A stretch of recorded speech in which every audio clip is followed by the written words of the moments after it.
शेख हसीना को बांग्लादेश में मृत्यु दंड की सजा का ऐलान किया गया है और जैसे ही कोर्ट की तरफ से यह घोषणा की गई, यह फैसला आया, उसके कुछ ही घंटों के बाद बांग्लादेश की तरफ से भारत से डिमांड की गई कि शेख हसीना को बांग्लादेश को सौंप दिया जाए। 2013 में, साल 2013 में भारत और बांग्लादेश दोनों ही देशों के बीच प्रत्यर्पण संधि की गई थी, एक्स्ट्राडिशन ट्रीटी की गई थी। लेकिन क्या भारत शेख हसीना को बांग्लादेश की डिमांड पर वापस लौटाएगा? और अगर भारत नहीं लौटाएगा तो वो कौन से ऐसे दो पॉइंट हैं, कौन से वो ऐसी दो अचूक धाराएं हैं जो भारत को एक तरह से कहा जाए कि रोकती हैं कि वो शेख हसीना को ना दे? क्योंकि भारत और शेख हसीना के संबंध कितने बेहतर हैं। शेख हसीना जब प्रधानमंत्री रही बांग्लादेश की, भारत और बांग्लादेश के संबंध कितने बेहतर रहे। बांग्लादेश तरक्की की राह पर आगे जाता रहा और पिछले 15 महीनों में जब से शेख हसीना को हटाया गया है, उनको सत्ता छोड़नी पड़ी है, तभी से लेकर बांग्लादेश की क्या हालात हो गए हैं और बांग्लादेश और भारत के क्या संबंध हो गए, ये किसी से छिपे नहीं हुए हैं। दिनेश मिश्र नवभारतटाइम्स.com के हमारे सहयोगी हमारे साथ जुड़ चुके हैं। पहला सवाल, बांग्लादेश ने तो कह दिया कि भाई शेख हसीना को सौंप दीजिए, कुछ ही घंटों बाद बिना देर लगाए, मतलब एक तरह से कहें कि सब कुछ स्क्रिप्टेड सा लग रहा है। सजा का ऐलान, अब वापस सौंप दीजिए। भारत ने अभी इस बारे में कुछ नहीं कहा कि हम अभी सब चीजों को देख रहे हैं, लेकिन अगर भारत डिले करता है, कुछ करता है, तो बांग्लादेश को जो सिखाया गया है, जो घुट्टी पिलाई गई है उनके दोस्तों की तरफ से, चाहे अमेरिका हो या पाकिस्तान, बांग्लादेश का सवाल तैयार होगा भारत पर फेंकने के लिए।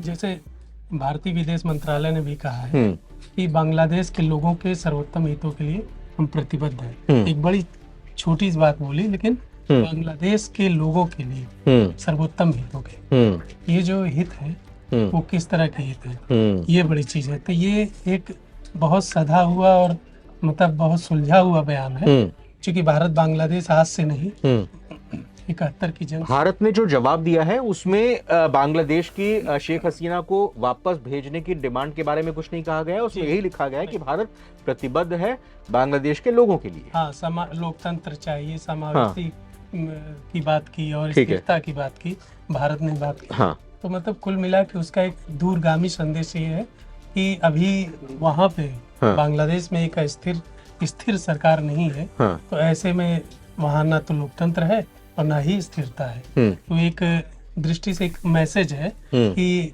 आपका जो भी काम हो रहा है, जो भी कदम उठाया जा रहा है, वो कहीं एक बदले की कार्रवाई है या कहीं कुछ और भी रंजिश है, उसको निकाला जाए, राजनीतिक मतलब एक तरह से बदला है लिया जा रहा। तो इस दृष्टि से देखते हुए भारत का बयान अहम है। साल 2013 में जब बांग्लादेश की प्रधानमंत्री शेख हसीना ही थी, उस दौरान भारत और बांग्लादेश दोनों के बीच में ये प्रत्यर्पण संधि की गई।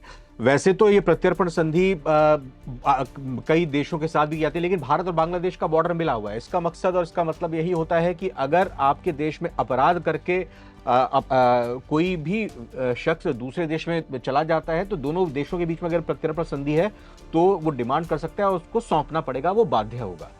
तो अब ऐसे कौन से पॉइंट्स हैं, ऐसे कौन से क्लू हैं जिनके आधार पर बांग्लादेश डिमांड कर रहा है और भारत शेख हसीना को सौंपने से रोक सकता है?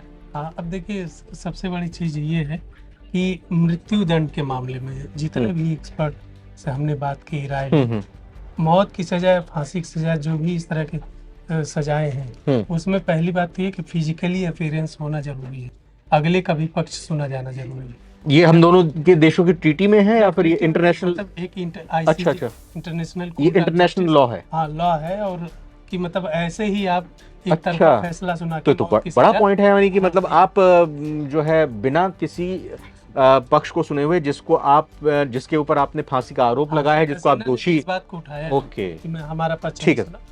अब आते हैं 2013 की ट्रीटी में। ट्रीटी में दो अनुच्छेद, धाराएं ऐसी हैं, जैसे अनुच्छेद 6 और अनुच्छेद 8, जिसमें ये बात कही गई है, एक्सेप्शन कहा गया है कि किन आधारों पे प्रत्यर्पण की अपील ठुकराई जा सकती है। एक तो ये राजनीतिक अपराध के मामले में अपवाद है। उसमें ये क्या है कि यदि जिस अपराध के लिए अनुरोध किया गया है वह राजनीतिक प्रकृति का अपराध है, ऐसे में प्रत्यर्पण से इनकार किया जा सकता है। अच्छा, जैसा कि अभी इसमें दिखाई दे रही है कि बदले की कार्रवाई है, बदले की भावना से ये सब विरोधियों को खत्म किया जा रहा है। और इसी धारा की उपधारा 2 में भी कहा गया कि लेकिन जैसे गैर इरादतन हत्या है, जीवन को खतरे में डालने, संपत्ति गंभीर पहुंचाने के, उससे विस्फोट करना या विस्फोटक पदार्थ रखना, ये सब अगर मामले हैं तो ये इससे अलग होगा और ये उस दायरे में आएगा, वहां प्रत्यर्पण हो सकता है। लेकिन राजनीतिक अपराध ये एक बड़ा पॉइंट है जिसके आधार पर, क्योंकि शेख हसीना एक राजनीतिक हस्ती हैं और उनके खिलाफ जो आरोप भी लगाए गए हैं कि मानवाधिकार अपराधों का दोषी ठहराते हुए, और इस तरह के ट्रिब्यूनल ने आरोप लगाया, वो ट्रिब्यूनल कोई ऐसी ट्रिब्यूनल नहीं कि अंतर्राष्ट्रीय अपराध न्यायालय हेग की तरह की ट्रिब्यूनल है, वो एक बांग्लादेश की है। मतलब एक इस एग्जांपल को हम ऐसे भी समझ लें, युद्धबंदियों और उनके लिए जो है अब मुकदमा चलाने, एक हाइपोथेटिकल इसको इस तरह से भी समझ लें कि कल की तारीख में अगर मोहम्मद यूनुस भी कोई अपराध बांग्लादेश में उनके ऊपर केस चल जाता है और भारत में आकर शरण लेते हैं, तो भारत मोहम्मद यूनुस को भी बचा सकते हैं, ये कहते हुए अगर उनको किसी तरह की सजा सुनाई जाती है कि भाई वो एक कार्यवाहक केयरटेकर के तौर पर, सरकार के मुखिया के तौर पर उनके ऊपर ये इल्जाम लगे हैं, उनको इस तरह की सजा सुनाई गई, इसलिए भारत उनको सौंपेगा नहीं, वो चाहे फिर मोहम्मद यूनुस या कोई भी राजनीतिक पद पे रहने वाला बांग्लादेश का व्यक्ति हो, या दोनों तरफ आई है, भारत और बांग्लादेश दोनों में। तो एक बड़ा पॉइंट है, ये एक बड़ा पॉइंट है। अब धारा 8 में आते हैं। धारा 8 में भी कहा गया कि अन्यायपूर्ण और दमनकारी अगर फैसला है तो उस पर प्रत्यर्पण नहीं किया जा सकता। अपराध की प्रकृति अगर मामूली है तो भी प्रत्यर्पण नहीं होगा। आपराधिक आरोप अगर सद्भावना पूर्वक नहीं लगाए गए हैं तो भी प्रत्यर्पण नहीं किया जा सकता। सैन्य अपराध है तो भी प्रत्यर्पण नहीं किया जा सकता। ये 2-3 बातें इसमें बड़ी महत्वपूर्ण है और यही चीजें बनाती हैं कि भारत के पास ऐसी चाबी कह लीजिए कि जहां से वो बांग्लादेश के प्रत्यर्पण को आसानी से, प्रत्यर्पण के अनुरोध को आसानी से ठुकरा सकते। आपने पूरा आर्टिकल इसके ऊपर nabhatimes.com पर लिखा है, उसका डिस्क्रिप्शन पर हम लिंक डाल देंगे। आपने तमाम एक्सपर्ट से बात की, उनका क्या कहना है? भारत को क्या फंसा दिया गया है कि भाई आपको बाध्य होना पड़ेगा, नहीं तो फिर हम ये शोर शराबा मचाएंगे, हम इंटरनेशनल अदालतों में जाएंगे कि भाई हमारी अपराधी को भारत नहीं छोड़ रहा है, उसने शह दी हुई है, उसने शरण दी हुई है। भारत के लिए क्यों जरूरी है शेख हसीना कि वो बांग्लादेश को ना सौंपे? नहीं, ये तो शेख हसीना को सभी जानते हैं कि वो भारत परस्त रही, भारत की दोस्त रही है, और जो उनका परिवार भी रहा है वो 71 की जंग में भारत के साथ ही था। तो ऐसे में शेख हसीना को अगर हम सौंपते हैं तो ये हमारी एक तरह से रणनीतिक विफलता है। और दूसरी बात कि बांग्लादेश को हम मजबूत कर रहे हैं कहीं न कहीं, और बांग्लादेश ऐसा नहीं कि उसने गेंद हमारे पाले में डाल दी, तो ऐसा तो पूरी दुनिया में है। जैसे सीरिया में बशर अल असद को रूस ने प्रत्यर्पण किया, नहीं दिया उसने, ऐसे ही बहुत जगहों पे हुआ। तो कोई जरूरी नहीं, भारत के भी बहुत सारे भगोड़े दूसरी दुनिया के देशों में रह रहे, तो ऐसा थोड़ी कि नहीं। मैं तो भारत का एक एग्जांपल देता हूं कि चीन तो सालों से, दशकों से दलाई लामा की डिमांड कर रहा है, भारत ने नहीं सौंपा। बिल्कुल नहीं, ये तो बांग्लादेश है, ये बांग्लादेश है। वो चीन की जो हमने नहीं सुनी तो बांग्लादेश की क्यों सुनेंगे हम? वही मैं कह रहा हूँ कि चाहे वो बशर अल असद हो, चाहे शेख हसीना हो, चाहे दलाई लामा हो, तो अब अगर ऐसे ही एक दूसरे को सौंपते रहे और ये करते रहे तो फिर ये हमारी रणनीतिक कमजोरी है। और दूसरी बात, भारत की एक तो ये पहली बात तो ये सजा ही गैर कानूनी है, गैर कानूनी रूप से दी गई है। एक तरफा मुकदमा चला करके और सीधे सजा सुना दी गई। इस तरह की सजाएं खाड़ी देशों में, अरब देशों में होती हैं कि आप भरे चौराहे पर सुना दें कि जी आप दोषी हैं और आपको मौत की सजा दी जाती है। दिनेश जी, मेरे 2 सवाल हैं, फिर हम संक्षेप करें, इस वीडियो को समाप्त करेंगे। पहला सवाल ये कि क्या शेख हसीना के पास बांग्लादेश जाने का रास्ता बचा है, विकल्प बचा है, या उनके डोर क्लोज हो गए हैं, भारत में ही रहना पड़ेगा उनको? और दूसरा सवाल ये कि जो उनको सजाए मौत की सजा सुनाई गई है उसको वो क्या चैलेंज कर सकती हैं, चुनौती दे सकती हैं उसको कहीं? हाँ बिल्कुल, इंटरनेशनल कोर्ट में चुनौती दे सकती है, उसके लिए रास्ता खुला है। दूसरी बात कि जाने की जो आप बात करें, वो समय का इंतजार करना हो। हर चीज का एक समय होता है। अभी यूनुस का समय है, कुछ समय बाद हो सकता है हालात बदले, परिस्थितियां बदले।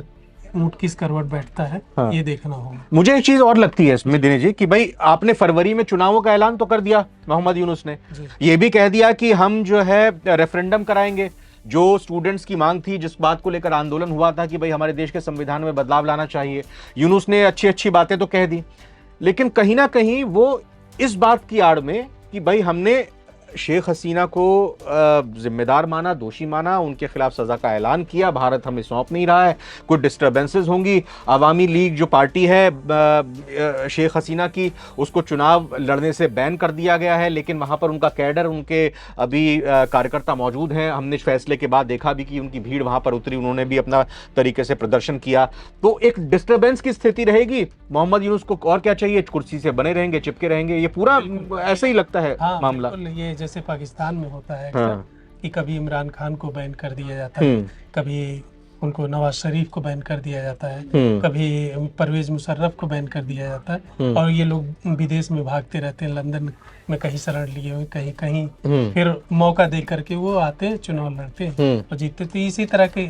कमोबेश हालात यहाँ बांग्लादेश के भी है। बांग्लादेश उसी के पद चिन्हों पे चल रहा है पाकिस्तान के, और कुछ नहीं इसमें नया है। यूनुस कोई बड़ा काम नहीं, भले उन्हें नोबेल मिला, लेकिन उनमें नोबेल जैसी कोई खासियत है नहीं देखा जाए तो। उन्होंने सत्ता में आने के बाद से कोई शांतिपूर्ण या विकास के या लोकतांत्रिक काम नहीं किए। कोई ऐसा काम आप गिना दीजिए जो वो लगे कि हाँ एक नोबेल पीस प्राइज विनर ने ऐसा किया है। अभी अमेरिका, चीन या और भी देशों के हमको रिएक्शन देखने होंगे कि क्या कुछ उनके जवाब आते हैं शेख हसीना को, जिस तरह से फांसी की सज़ा का ऐलान हुआ है, कहीं की सज़ा दी गई है मौत की, और फिर भारत का उस पर क्या रिप्लाई होता है या आगे आने वाले वक्त में पता चलेगा। लेकिन सबसे इम्पोर्टेंट बात यही है, और सवाल आप लोगों के व्यूअर्स यही है कि क्या आपको लगता है कि भारत अपने पास सुरक्षित शेख हसीना को रखे जो सेफ हाउस में वो रह रही हैं, या फिर जो अभी मौजूदा हालात हैं उन हालातों में भारत को शेख हसीना को बांग्लादेश को प्रत्यर्पित कर देना चाहिए? हाँ या ना में अपने तर्क रखते हुए, अपनी बातों को रखते हुए आप जवाब देंगे तो बहुत अच्छा लगेगा। इस वीडियो के बारे में भी आप अपनी राय रखेंगे। दिनेश जी, आपका बहुत बहुत धन्यवाद करना चाहेंगे, आप हमारे साथ जुड़े और आपने चर्चा की। फिलहाल इस वीडियो में इतना ही। आप नवभारत टाइम्स की और बाकी वीडियोस भी जरूर देखिए, क्योंकि इसमें सारी खबरें आपको विस्तार से और बिल्कुल सटीक तरीके से बताई जाती है। नमस्कार।